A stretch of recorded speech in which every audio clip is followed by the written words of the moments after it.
We're now going to do what is called as the Tunisian simple stitch, and we're going to go forward and back within today's video. So what we're going to do is that we are going to look for the second one over. So this one is already done. This loop equals the one that is currently on to the Afghan hook.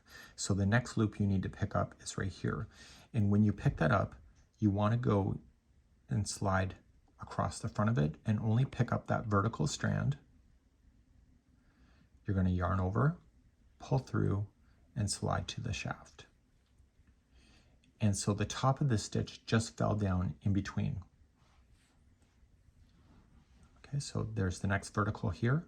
Just grab that vertical, yarn over, pull through, and slide down. So you're noticing that the top row, or the top of the last row, is falling in between the stitches.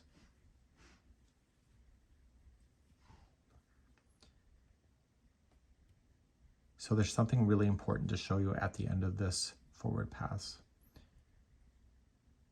So keep collecting those. And so if there was 10 loops when we started, how many loops should there be when you go all the way across? Yes, it should be the same number.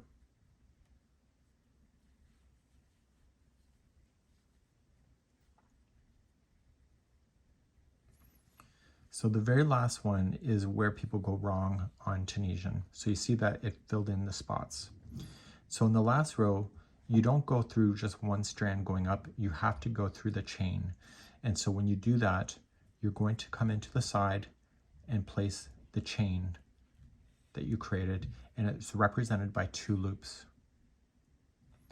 And you're going to yarn over and pull through. And so what you're doing here is you're keeping this edge so that you can connect to it in the future if you wanted to, and the bottom looks perfect, and so does this side. So by doing it that way, all 4 sides are going to look complete. We're now going to do a return pass. Now in the return pass, because it's not connecting to anything, you have to chain 1 to start. So yarn over and just pull through 1 loop only. That's your chain 1. And now the rest of them all the way back is going to be pulling it through 2. So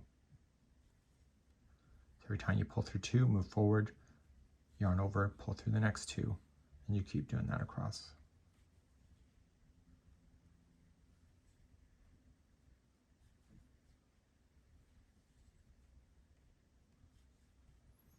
So I can go much faster than this, but it's a tutorial, so I'm slowing down. And you go all the way back until there's 1 loop. So I'm going to do another forward pass and return with you. So you see the first row filled in because it sank down, and now this row has the empty spaces. So to do a forward pass, this loop equals the first one. So you're coming to the second one over and behind the vertical, yarn over, pull through. And this is pushing down the top of that last row in between. You can clearly see that's happening.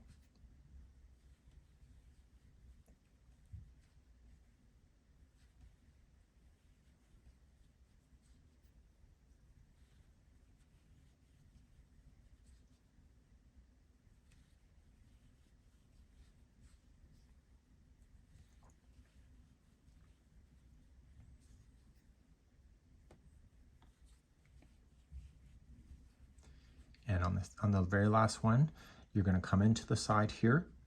It's right here. This is your chain 1. It's always represented by 2 loops. So coming in there, do not just grab 1 strand, grab both, and yarn over, pull through.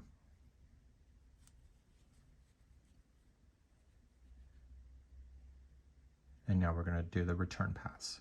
You're not connecting it to anything, so you're going to yarn over, chain 1, and then yarning over, pulling it through 2 all the way back. So what I want you to do is practice a few more rows, and then in the next video I'm going to show you how to count the rows, because it matters with the Entrelac on being able to complete the number of rows.